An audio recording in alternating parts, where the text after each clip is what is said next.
Hi everyone, I have gotten back to Denver and finally gotten a chance to read through some of the comments on the latest videos that I posted, and a couple of notes on the comments that I figured I would post in a video instead of just replying is that I think I didn't really clarify in the last video more than the fact that I'm not doing the Sierra right now. But I do want to clarify that I fully intend on going back and hiking the miles I missed. It was just a decision not to do it this month. The good thing about having a problem like that come up on trail is that when you're walking for like 12 hours a day, you can kind of take a problem and work through every solution so you can, weigh through the pros and cons of each option and kind of decide what's best in your mind. And for me, I decided that if the guys weren't going to go back, then I wasn't going to either this month because I was sick, I was feeling burnt out, and I kind of felt like I wasn't really appreciating things anymore.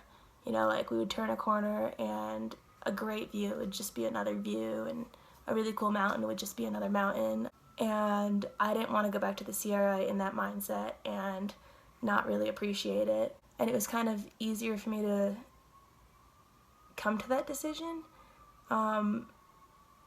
since it's not that I'm not gonna go back. I just decided that I'm gonna go back next summer instead, and that seemed to play out the nicest in my head because towards the end of the hike I really hated getting to places that were really cool. There were cool lakes, there were cool views, and I'd want to stop. For example, Micah Lake was like the bluest lake we passed at the end of Washington, and I just stood there like wanting to stop and swim, but I had miles I had to hit to get to camp, and I just didn't have time. I had 16 more miles to go that day, and I knew if swimming happened, then I'd be night hiking. And I didn't want it to be like that in the Sierra. So if I go back next summer, then I'll have longer to do it without a weather window that I've got to work around, and I'll be able to stop when I see something cool. I'll be able to do less miles, and I think I'll really be able to appreciate that stretch of trail a lot more, just because I won't be rushing through it and I won't be burnt out. Also, in Vancouver, the boys and I were talking about that, how all of us do still want to go back and do it, and we were talking about how going back next summer, if we all did it, could be kind of like a little reunion trip for us. So we'd be able to meet up again, we'd be able to hike it, and hopefully that happens because that would be really fun if it did. So I'm already looking forward to that. So it's gonna happen, it's gonna be a few months, but it'll happen.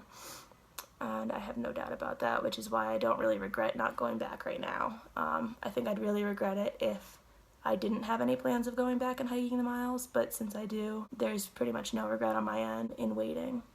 Another thing I wanted to mention was that there's been a lot of questions posted in the comments on my videos. You guys have asked a lot of questions, and I've done a pretty bad job of answering them. I really haven't answered many of the questions, and it's not because I don't want to, it's hard on trail when you get a question and you type out a response as a reply, and then someone doesn't see that reply and asks the same question, and I didn't want to really go through that repetition a lot, but a lot of you have commented and said that you hope I continue doing videos, which I'm fine with. So I'll probably do a question and answer video. That way I can at least acknowledge your questions and answer them. So if you have any questions that you've posted or that you have that I haven't answered, if you could comment them in this video on the comments, it'll be really easy to have them all in one place, and then I'll put up a video where I go through your questions and answer them. And someone else had requested a video on gear, what gear I carried, so I'll post a video on that. But if there's anything else you guys want to see in a video, if you comment that on this as well, I'll try to get those together and start posting those. And one final note is just a thank you to everyone for following along.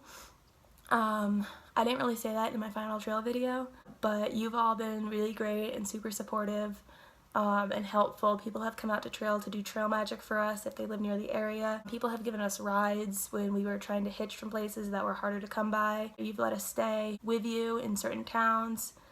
People have hosted us and housed us, and it really just made everything it was so nice. Just all the people that were supportive, either through their words or, you know, if they were able to help out on trail. And I didn't say thank you in the last video, but it is really appreciated, and I do think it should be acknowledged. So a big thank you to you guys. So yeah, if you have any questions, comment them in this, and I'll try to get out a video next week. I haven't unpacked my backpack yet, which is actually a good thing because I'm about to leave to go up to the mountains to go camping tonight. So yeah, since the weather in Denver has been great, I'm going to try to go with a few friends and camp tonight. And when I get back, I'll read through the comments and hopefully put out a video, question and answer video sometime next week. So until then, it's been real.